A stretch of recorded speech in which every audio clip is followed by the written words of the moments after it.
Muy buenas a todos, soy el ingeniero Eduardo Mediavilla, trabajando para CIP Ingenieros en la ciudad de Quito, el Ecuador.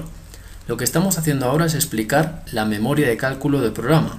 Es un documento que solamente lo pueden tener los propietarios del programa que han accedido, que han comprado la licencia de manera legal. Lo que vamos a hacer en este video tutorial es explicar qué significan los efectos de segundo orden, que mucha gente me ha preguntado qué es eso que el programa llama efectos de segundo orden cuando estamos introduciendo las cargas sísmicas.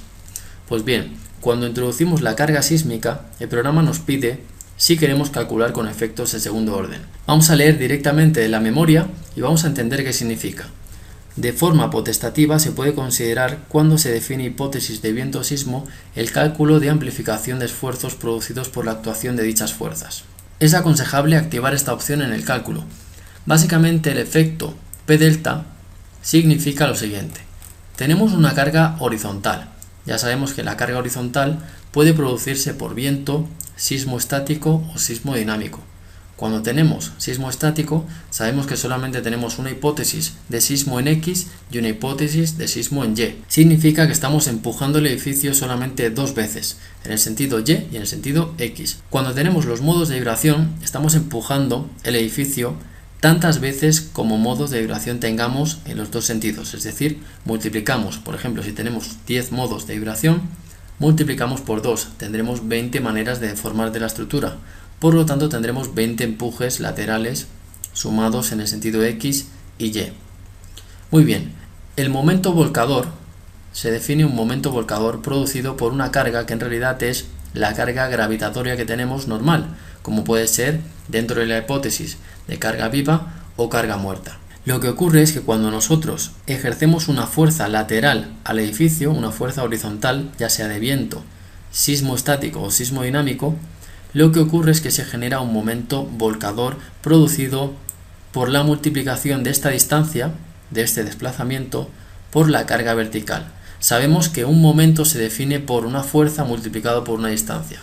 Por lo tanto, cada una de estas distancias, delta 2, delta 3, delta 4, representa esa distancia que va a estar multiplicada concretamente por este P4, P3, P2, P1, generando el llamado momento volcador. Esto es una aproximación al cálculo no lineal. ¿Qué significa el cálculo no lineal? Pues bien, sabemos que existen diversos análisis no lineales que corresponden a analizar la estructura de cómo se va a comportar cuando plastifique. Es decir, se le somete a una fuerza constante hasta que plastifica y vemos qué plastifica antes, la viga o la columna. Eso es el análisis pushover, que lo piden mucho, sobre todo para edificios emblemáticos, ya sean hospitales o ya sean edificios gubernamentales. Entonces, cuando averiguamos que va a generarse una rótula plástica en una zona determinada, tenemos que ver si esa zona va a ser zona de evacuación del edificio, porque en el caso de que venga un sismo y se nos esté generando una rótula plástica en una zona conflictiva de la edificación, tendremos que tomar medidas al respecto, ya sea reforzar o ya sea tomar alguna medida para que eso no suceda. Lo que peor que puede suceder en un estudio análisis pushover es que se nos genere una rótula plástica antes en una columna que en una viga. Eso es lo peor que puede pasar, pero bien, el programa no hace ese tipo de estudio pushover. El programa lo que hace es una aproximación no lineal, es decir, va a averiguar si se genera un momento volcador, teniendo en cuenta que en cada planta se genera un momento. Por eso está la sumatoria de momentos por planta, genera el llamado momento volcador. Al final el programa nos va a determinar si se está generando una inestabilidad en la edificación. ¿De acuerdo? ¿Qué significa el factor de amplificación de esfuerzos? Pues vamos a poner un ejemplo basándonos en la norma de Brasil. La norma de Brasil nos dice que existe un factor reductor del módulo de elasticidad, es decir, del módulo E. Ya sabemos que el módulo E está dentro de la matriz de rigidez, afecta directamente a la rigidez de la estructura. Y también tiene un factor reducción de inercia fisurada. Sabemos que la ANEC de Ecuador tiene factores reductores de inercia para el tema de las derivas. Entonces, ¿qué nos está queriendo decir el programa con ese factor de amplificación de esfuerzos al fin y al cabo? Nos está queriendo decir que por esa pérdida de rigidez de la estructura producida por el agrietamiento de la sección, tenemos que amplificar un poco el esfuerzo, es decir, vamos a suponer que esa sección no es tan buena, es decir, no es de 40 por 60, sino que en realidad es de 30 por 50. vamos a considerar que no trabaja al 100% esa sección. Por lo tanto, la manera que podemos hacer es o bien reducir la sección o bien amplificar el esfuerzo. Y de esa manera vamos a calcular los efectos P delta, amplificando por el valor de amplificación, teniendo en cuenta que la sección va a estar fisurada siempre. Por un tema de carbonatación del hormigón, por un tema de mala ejecución, por un tema de que ya se hayan producido sismos anteriormente, es decir, siempre es mejor calcular con un factor de amplificación. ¿Qué pasa si ponemos 1? Pues que no va a haber ningún factor de amplificación. Muy bien, recomiendo a todas las personas que se lean esta memoria de cálculo. Ahora lo que vamos a hacer va a ser explicar el tema del balasto. Mucha gente me ha dicho, ¿y ese Excel que tienes en el curso, de dónde salen las fórmulas? Pues bien, para que esté claro que esas fórmulas no están inventadas y no salen de manera inventada, tienen una causa, vamos a ir a la memoria de cálculo del programa y vamos a averiguar de dónde salen esas fórmulas, ¿de acuerdo? Balasto, y vamos a ir concretamente al apartado que habla de esa conversión del K30. Bien, siempre he dicho, de hecho tenemos un video en YouTube que hablamos del K30 y siempre he dicho que hay que convertir ese K30, esas medidas de ese estudio de K30 de estudio geotécnico, a las medidas reales que tenemos en la realidad. Entonces vamos a explicar qué significa módulo de balasto.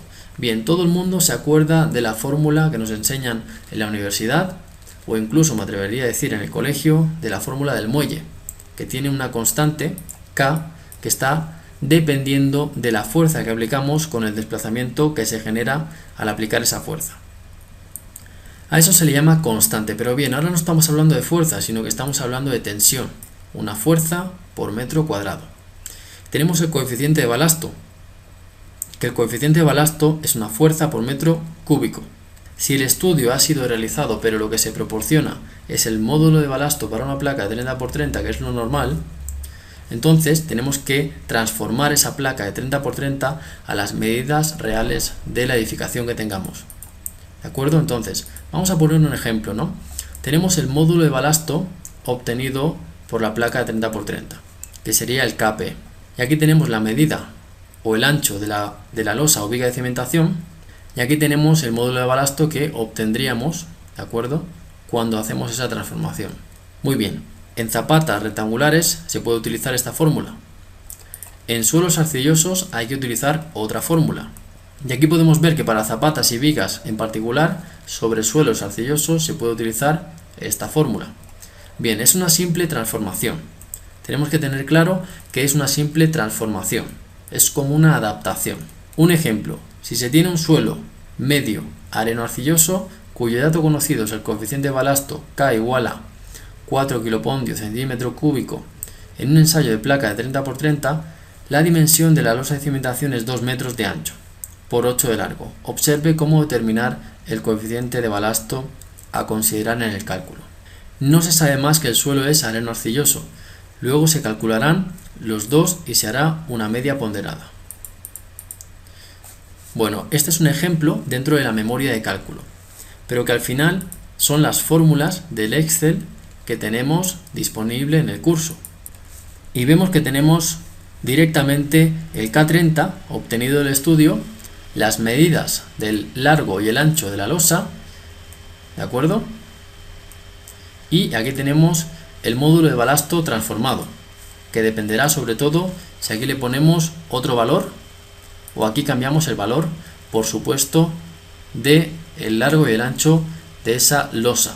También podemos aplicarle balasto a una viga, poniéndole simplemente el ancho de esa viga, ancho y largo de la viga.